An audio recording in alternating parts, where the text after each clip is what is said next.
Olá, amigos. Tenho vindo a falar com vocês acerca do medo, das nossas fobias, e queria hoje falar com vocês acerca do medo que nós temos de outros seres humanos. A pergunta que se põe é a seguinte: de quem nós temos medo? De quem nós temos medo? De quem é que você tem medo? De quem é que você, se ouvir o nome, basta ouvir o nome, entra em pânico? De quem é que você, de alguma forma, se vê limitado, se vê traumatizado devido a um problema, a um relacionamento, a algo desastroso na sua vida provocado por alguém? Esse é alguém que de alguma forma o manipulou, exerceu sobre si algo, uma, uma, uma, um relacionamento abusivo, independentemente da idade e do tempo em que tivesse acontecido. A questão aonde eu quero chegar é que medos é que você tem acerca de uma ou várias pessoas. Outra pergunta é se você é um indivíduo que é bastante influenciável, porque de alguma forma todos nós somos influenciáveis. Agora, a questão é que se de alguma forma você é uma pessoa muito fragilizada, que tem muita facilidade em que alguém venha e o possa manipular a si à vontade. Nós estamos a falar de pais abusivos, estamos a falar de filhos também abusivos para com os seus pais de idade, nós estamos a falar de líderes de várias formas, sejam eles religiosos ou não, desde de patrões a chefes, até a colegas de trabalho, a irmãos que de alguma forma, pela sua insegurança e pelo seu sentimento de inferioridade, eles tentam usurpar de uma superioridade que não existe. E ao fazer isso, eles tentam, de alguma forma, pisar outros, pura e simplesmente. E eu gostava de saber se você se encaixa num destes perfis. Porque esta é a questão. Nós lidamos com pessoas e todos nós somos atingidos por seres humanos, todos nós somos chamados a perdoar, como sabemos em Jesus, mas nós devemos aprender a gerir os conflitos e cada caso é um caso. Nós não podemos generalizar tudo, nós não podemos pôr tudo dentro do mesmo tacho, mas há coisas que de facto são muito abrangentes para os vários tipos de situações. De quem é ou são as pessoas que de facto provocam esse medo sobre si, tiram horas de sono e afetam toda a sua forma de viver. O importante aqui é, em primeiro lugar, você perceber até onde é que você pode estar errado também. Quer na sua análise, a sua concepção, tem que perceber se de facto a forma como você está a pensar se é a mais correta. Pronto. Mas também não pode de forma alguma se deixar abusar e deixar pisar de tal maneira que a sua personalidade fique completamente esmagada. E isto acontece também nos casamentos, em que um dos dois se sobrepõe ao outro e o outro vai ficando anulado até desaparecer e não haver mais nada para dar. Então, nós somos chamados para o amor e para a liberdade. E esta liberdade implica, obviamente, respeitando o próximo. Quando você não está a respeitar ou não está sendo respeitado, é importante parar, observar, pedir ajuda, falar, tratar de cada caso. E é como eu digo, cada caso, um caso. Há situações que são tão graves que é preciso, devido à toxicidade de outras pessoas, é importante e é preciso pedir ajuda terapêutica. seja um psicólogo, seja um psiquiatra, seja alguém, um mentor espiritual que tenha maturidade e coração e discernimento para que o possa ajudar. Eu quero pegar numa passagem bíblica, lembrando que algo se passou com um homem que foi o profeta Jeremias, que foi chamado por Deus. Isto vem em Jeremias, no livro de Jeremias, no capítulo 1.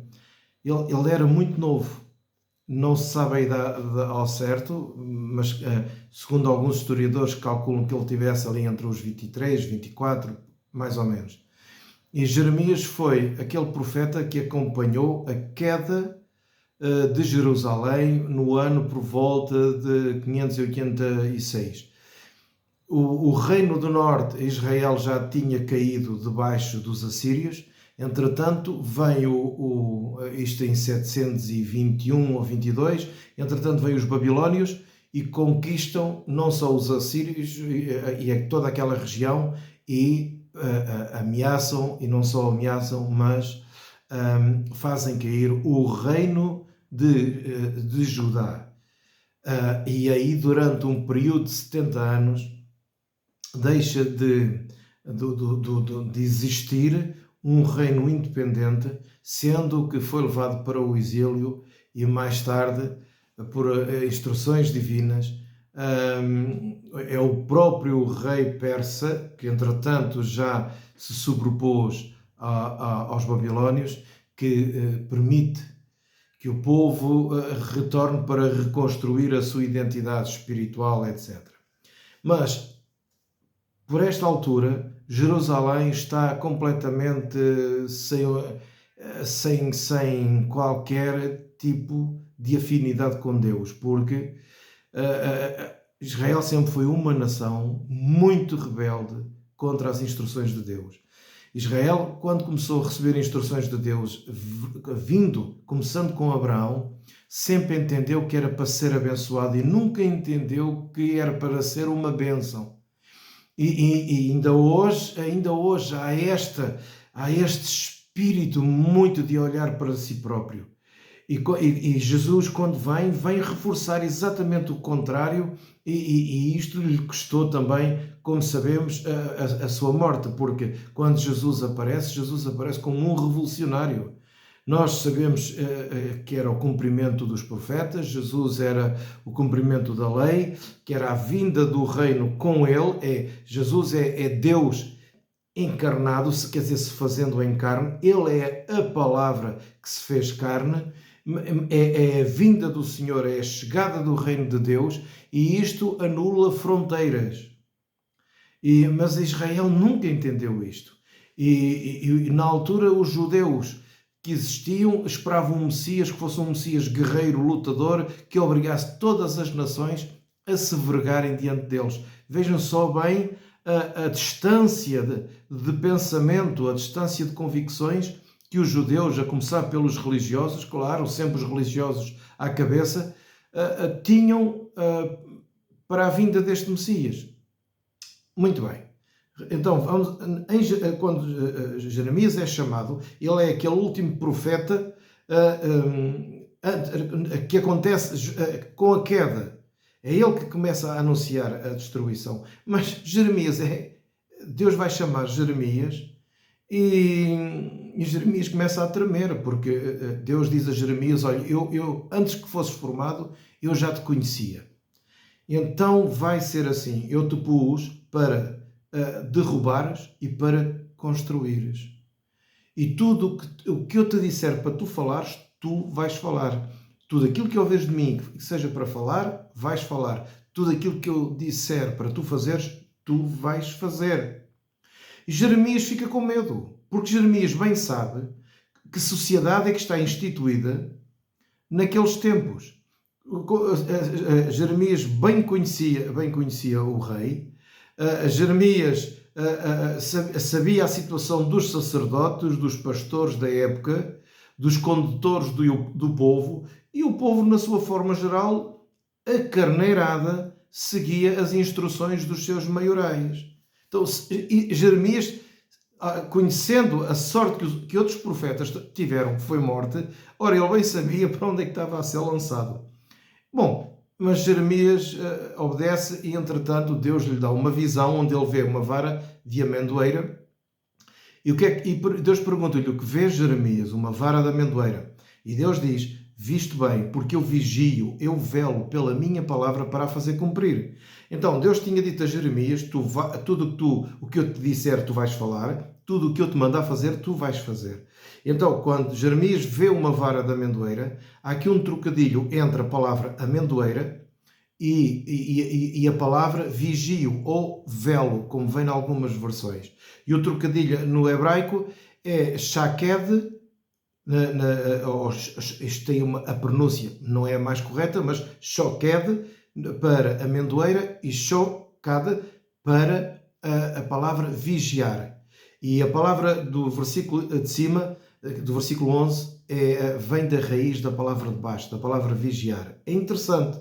O que é que uma vara de amendoeira tem a ver com a palavra vigiar ou velar? O que é que tem a ver uma coisa com a outra? É porque a amendoeira aparece a flor ainda antes da folha. E quando aparece a flor, e mesmo antes de aparecer a folha, já se sabe que a primavera está ali. O que Deus estava a mostrar a Jeremias é que aquilo que Deus diz a Jeremias é a certeza absoluta que vai acontecer. E a vara da amendoeira está ligada a vigiar, que é o que quando Jesus chama a atenção dos sinais dos tempos, da amendoeira, de termos que sabemos, quando vemos a flor da amendoeira, quando nós no nosso país nós temos isso, nós temos a certeza absoluta, a convicção absoluta que a primavera está aí. É o que Deus está a dizer a Jeremias. Jeremias, isto é para acontecer. E olha, então, em cima desta convicção, eu estou a vigiar. E tudo isto Jeremias está a levar mesmo muito a sério. Deus está a encostá-lo à parede e diz-lhe a ele: não tenhas medo, eu sou contigo. Jeremias está a ser encostado à parede, salvo seja, porque Jeremias tinha um receio de não saber falar. Ele vinha ele era descendente de sacerdotes, portanto sacerdote também, mas vinha do campo, não era um homem assim tão instruído, e como Isaías, por exemplo, ele tinha alguma dificuldade em falar, não tinha o dom de palavra, mas tinha coração. E não só isso, nós não sabemos que idade ele tinha, já referi há pouco, mas de facto ele era jovem. Ele até disse: eu não passo de um jovem. Nossas versões, pelo menos a minha, diz que não passo de uma criança, mas nós não sabemos ao certo. Sabemos que ele era novo, mas Deus diz: para com isso, vai ser assim, assim, assim, assim, assim. Então, para que ele não ficasse com medo, Deus diz: não tenhas medo deles, não tenhas. E Deus diz outra coisa: se tu te espantares, se tu ficares atemorizado diante deles, o medo, esse mesmo medo, vai se voltar contra ti. Ora bem, é isto que nós nos apercebemos de quando nós estamos numa situação qualquer de conflito, em que a outra pessoa está constantemente a procurar esmagar-nos, e a mágoa vai crescendo de tal maneira, a raiz da amargura cresce, cega o nosso entendimento, cega a nossa forma de ver a vida. É isto que João fala na sua primeira carta. Nós precisamos de ter muito, mas mesmo muito cuidado, e precisamos de ser curados. Ninguém está imune a estas situações. E como disse há bocado, cada caso é um caso, cada conflito é um conflito. Os seres humanos, apesar de sermos todos iguais, mas somos todos diferentes. E temos que lidar com as várias situações. E quando nós não conseguirmos lidar com as situações em particular, nós precisamos de pedir ajuda. Mas não fazendo nada, repare numa coisa: se você não fizer nada, se você não falar, não procurar ajuda, não é procurar quem o apoie numa guerra.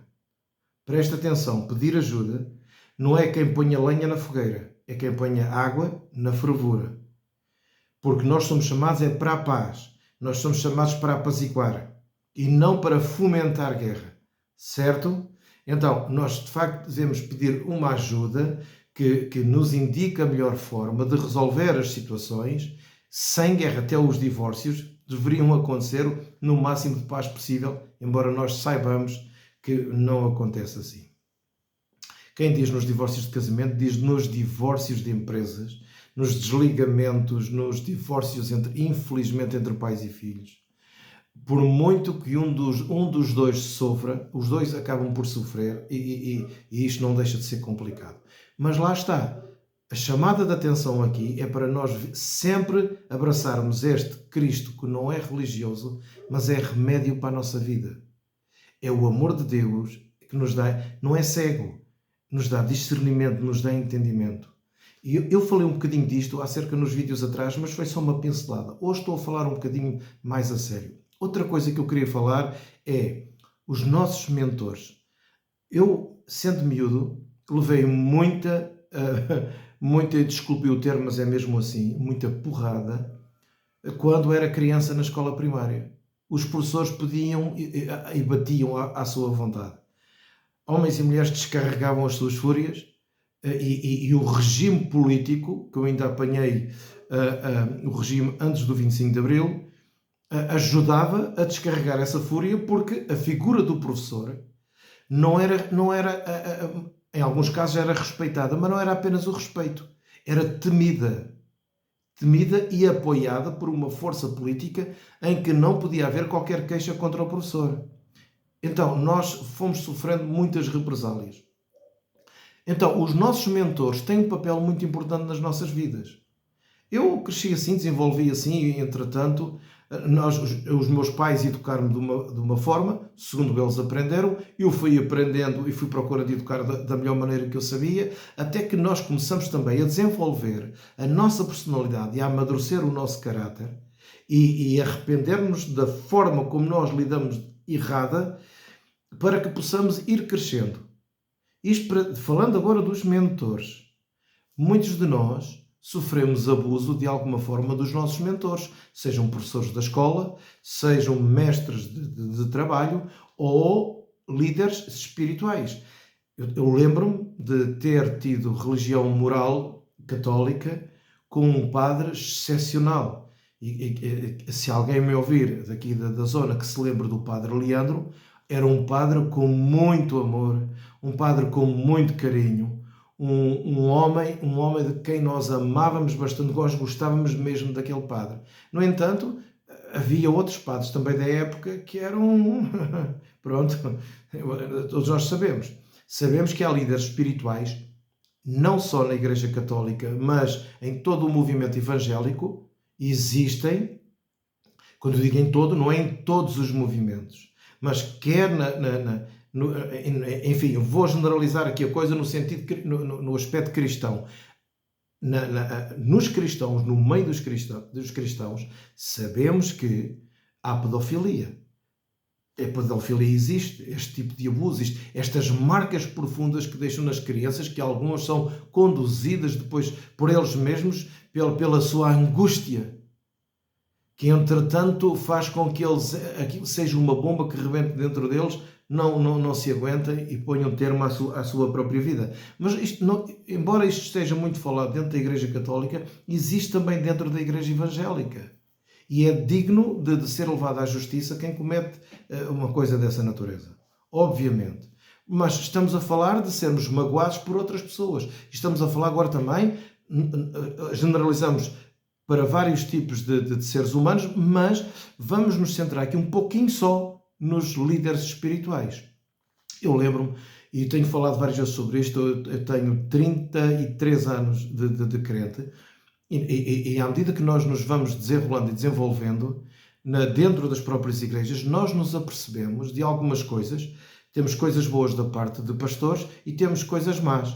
Ora bem, não há pastores perfeitos, não há, e nunca pus em causa nos meus vídeos a personalidade dos pastores. Eu sempre pus em causa o caráter, o coração, o propósito.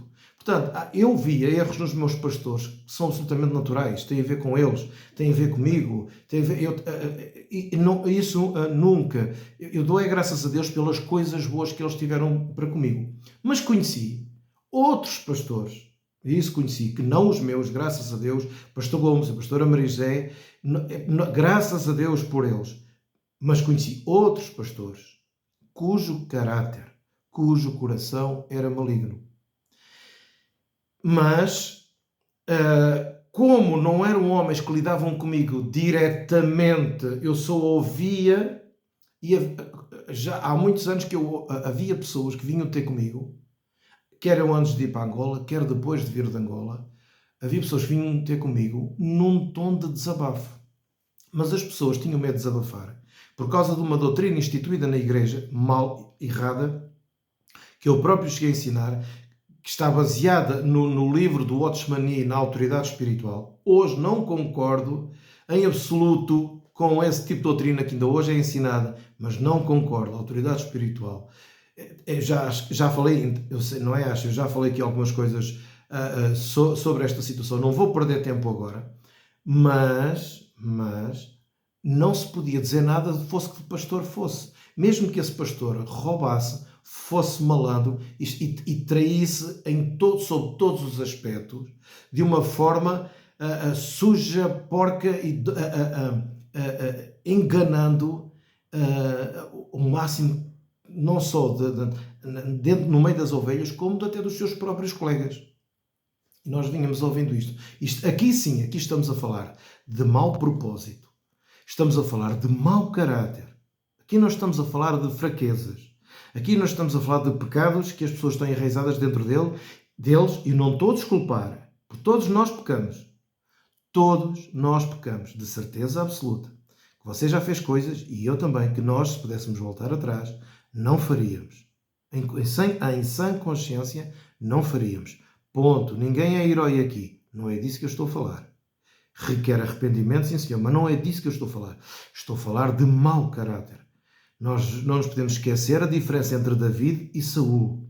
E não nos podemos esquecer naquilo que Saul se tornou, sendo um narcisista, a forma como ele acabou. Esse é o caminho de todos os narcisistas. Esmagam quem está ao lado deles. Qualquer narcisista vai procurar anular as personalidades que estão ao seu lado, fazendo vingar a imagem dele. Qualquer líder narcisista vai procurar escolher para junto de si só as pessoas que dizem amém a tudo. As pessoas que concordam com ele ou com ela em tudo. Qualquer voz em contrário, qualquer chamada de atenção, por mais em amor que seja, gera mal-estar, gera incómodo e torna-se um anticorpo. Essa pessoa começa-se a tornar uma pedra no sapato. E eu quero falar sobre isto porque as pessoas queixavam-se. E quando eu estou a falar de pessoas, eu estou a falar de gente boa. De pessoas, quando eu não as conheço, eu não as conheço. E sempre procuro passar para essas pessoas aquilo que eu estou a falar com vocês. Tentar a reconciliação. Se a reconciliação não é possível, devido a uma das partes não querer ouvir, é o perdão, é a misericórdia, como Jesus diz, que é digno de compaixão, tal e qual como um gentio ou um publicano. Ponto. Isso não podemos ficar com rancor e com raízes de amargura. Mas não posso aceitar que, passados estes 30 anos, eu ainda hoje receba telefonemas, mensagens de pessoas que querem desabafar, e eu não permito, e toma atenção ao que eu vou dizer, não permito que um desabafo se transforme em murmuração. Eu não admito isso.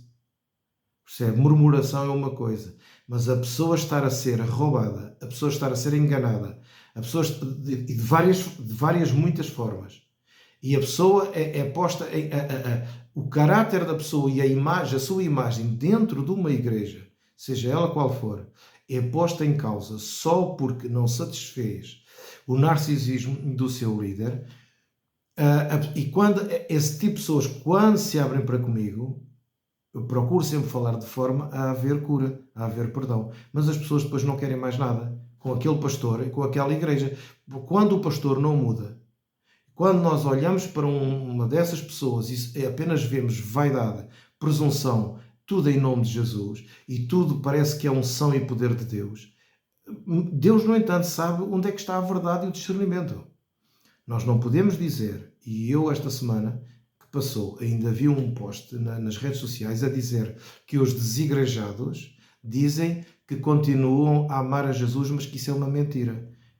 Ninguém pode. Isso é que é juízo, isso é que é julgamento. Quando Jesus diz não julgueis, nós não podemos falar para uma pessoa aquilo que Jesus não fala. Porque aquilo que Jesus fala é que nós somos igreja, independentemente se pertencemos a uma denominação ou não. Quem fala isso está sempre desejoso de manter o seu clube. Mantendo o clube, mantém o dinheiro ao fim do mês, mais ou menos. É triste falar assim, mas é assim que, infelizmente, em muitos casos, funciona.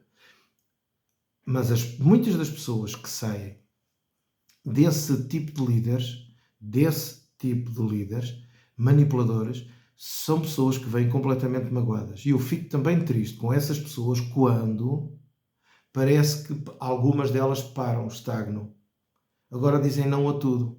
É porque também o seu coração não estava muito convencido da pessoa de Jesus e não havia conhecimento espiritual da pessoa de Jesus, não havia revelação. O que havia era, essa pessoa fazia parte de uma associação como outra qualquer. Ele deu-se mal com a associação, a partir daí parece que já nada vale. A Bíblia passa a ser mentira, tudo é mentira, tudo é a mesma coisa, e também não é nada assim.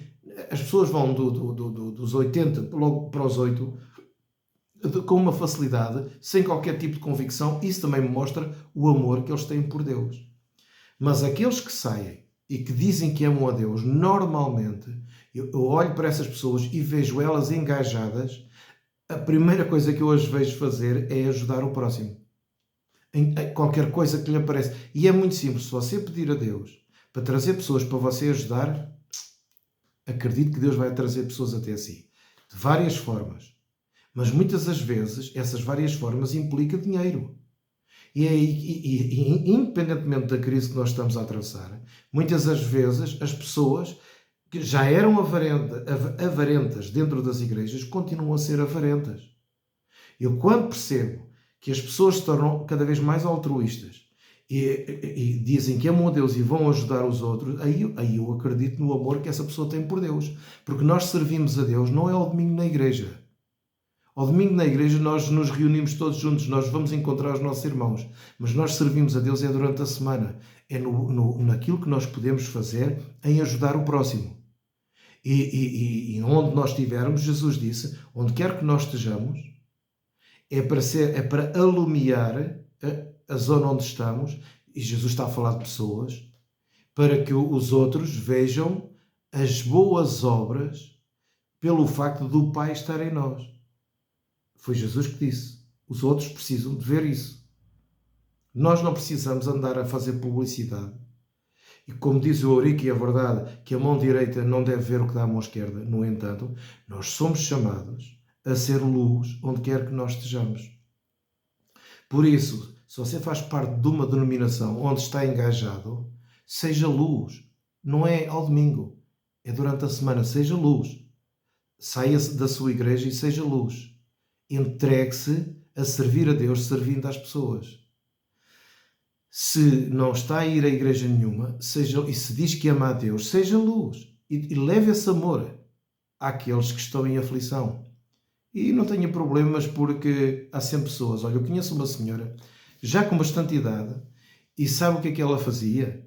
Ela juntava mães solteiras dentro da casa dela. Amor a Deus era isto. Quando vinham jovens de África que não tinham com bolsa, mas não tinham depois onde ficar e começavam a falhar pagamentos com eles, e agora mais uma vez na televisão veio esse problema, essa senhora, a irmã Isabel Clinton, creio eu, que é o nome dela, ela albergava jovens e alimentava-os. O seu marido também tinha uma boa posição, então ela tinha essas condições, mas ela não tinha essa necessidade de fazer isso. Mas, por outro lado, ela sentia necessidade. Era o chamado que estava no coração dela. Eu lembro de nós falarmos sobre estas coisas e da senhora a expor ela não fazia, fazia disto uma bandeira, mas a senhora fazia alguma coisa que estava na mão dela que pudesse fazer, ela fazia. Entendo o que eu estou a dizer? Então, aqueles que tiveram más experiências com os seus líderes, que estão traumatizados, eu quero chamar a vossa atenção que nós não podemos dizer que amamos a Deus e não fazemos nada a não ser a nossa família, porque é óbvio que tem que começar pelos nossos, nós ajudamos primeiro pelos nossos, mas nós não nos podemos limitar à nossa Jerusalém. Nós temos que saltar. Temos que saltar para fora. E temos que olhar para quem está à nossa volta para ver até onde é que podemos ajudar. Porque o medo traumatiza-nos e paralisa-nos. Então, eu gostaria que esta palavra chegasse ao seu coração e gostaria muito que você não tivesse medo do seu pastor. Eu gostaria muito. Eu sei que há pessoas que vão ouvir isto que não gostam nada de ouvir o que eu estou a dizer. Eu tenho plena consciência disto, mas perdoem-me, estou-me nas tintas. Agora, quando você está na igreja e não pode abrir o seu coração com o seu pastor, isso está errado.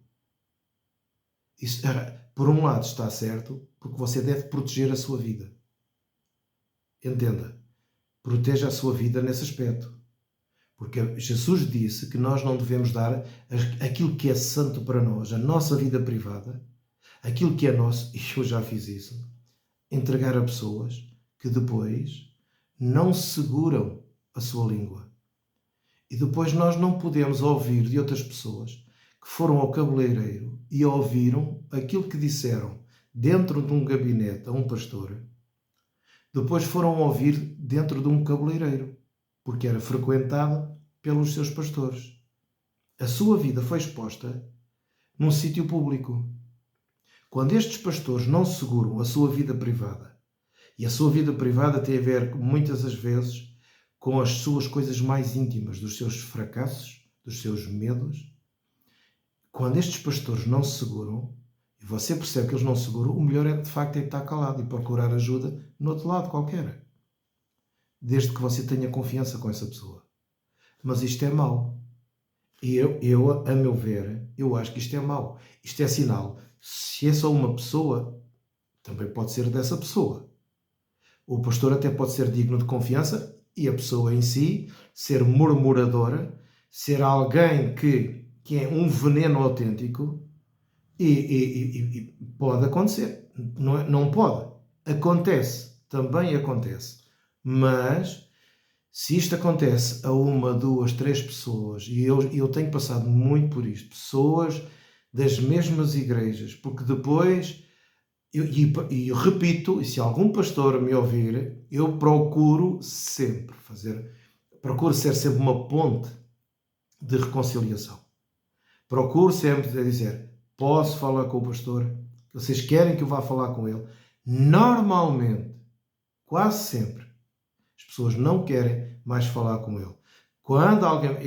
Eu não ouço todos e graças a Deus não ouço todos. Mas quando acontece, e quando começa a acontecer com muitas pessoas dentro da mesma igreja, alguma coisa não está bem. Alguma coisa não está bem. E isto as pessoas têm medo de falar. Não só porque os pastores não se seguram, é porque eles começam a desconfiar. Eles não conseguem... A confiança que eles tinham foi traída. Ou quando eles começam a ouvir da boca dos seus líderes problemas íntimos da vida dos outros, eles perdem a confiança. Quando o pastor gosta de desabafar aqui ou ali, nem que seja em conversas corriqueiras, mas quando alguém está de parte e ouve, nós costumamos dizer, pelas costas dos outros, nós vimos as nossas. E isto só há solução. A solução, de uma forma, é o pastor se arrepender e pedir perdão, porque isto gera uma desconfiança muito grande, porque agora o pastor é muito amigo do A, disse mal do B. Amanhã é o A que está de costas voltadas com o pastor e vice-versa. Então ele vai arranjar outro para dizer mal do A e nunca mais para. E eu conheço alguns pastores que até agora não pararam. Isto é muito triste. muito triste, porque deixam no coração dos crentes raízes de amargura. Eu estou-me a lembrar de um pastor que deixou muita raiz de amargura em muitas pessoas que saíram, muitos casais, muitas pessoas que saíram das mãos dele. E só que, pela graça de Deus, a maioria dessas pessoas ainda conseguiram, pela convicção e pelo amor que eles têm por Deus, conseguiram ultrapassar tudo isto, mas outros não. Outros não. Ou pelas suas fragilidades, ou porque também não queriam, enfim. Cada um é como cada qual, ou cada qual é como cada um.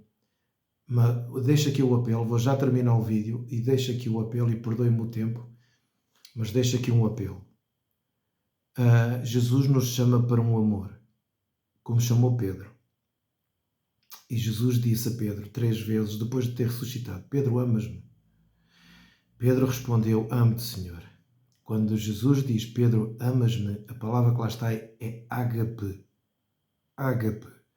E o ágape, segundo o coração de Deus, é ser discípulo de Jesus e procurando ter uma disciplina espiritual. Eu não estou a falar de horários, estou a falar de propósitos. Propósitos. Nós, diante do conflito, diante da mágoa, diante de tanta frustração, diante das traições, e todos nós já tivemos coisas dessas contra nós, mas também nós, se calhar, já não fomos nenhum anjinhos para com outros. Deixe-me dizer, terminar com isto. Nós somos chamados para perdoar. Nós somos chamados para perdoar. Pura e simplesmente. Não tem mais justificação. Você até pode dizer o seguinte: eu não quero mais nada com essa pessoa. Ok, tudo bem, eu compreendo. Infelizmente, eu já tive pessoas na minha vida que a única coisa que eu quero delas é paz, é bem, que essas pessoas sejam felizes, mas também não as quero perto de mim, a não ser que Deus me mande fazer isso. Agora, as pessoas que nos magoaram profundamente, presta atenção, as pessoas que nos magoaram profundamente, se elas precisarem de ajuda e que estiver ao nosso alcance, nós temos que avançar. Quando Jesus disse: Pedro, ágape, amas-me incondicionalmente, é disto que eu estou a falar. Entende? Porque isto traz cura sempre para o nosso coração. Uma coisa é eu não querer estar com a pessoa. Outra coisa é eu saber que em Deus nós estamos sentados à mesma mesa. Eu não posso estar ao pé da pessoa se a pessoa não tiver entendimento e aquela pessoa está constantemente a ser um produto tóxico na minha vida, na minha alma, no meu coração. Eu não consigo estar perto da pessoa. Porque tudo o que a pessoa faça e diga é para prejudicar de propósito, em consciência. Eu peço perdão a Deus por ela, oro por essa pessoa, presta atenção. Jesus nos manda orar pelos inimigos, mas não significa que se o nosso inimigo precisar de ajuda, esteja ao nosso alcance, venha ao nosso conhecimento, nós não sejamos os primeiros a avançar. Temos que ser. É isto que Jesus estava a dizer a Pedro. Amas-me, Pedro, é para avançares. Pedro, é para avançares 3 vezes. Pedro, tu precisas de apacentar, tens que apacentar as minhas ovelhas. Pronto, esta é o recado de Deus para nós. Era o recado de Deus para Pedro. Apacentar é cuidar.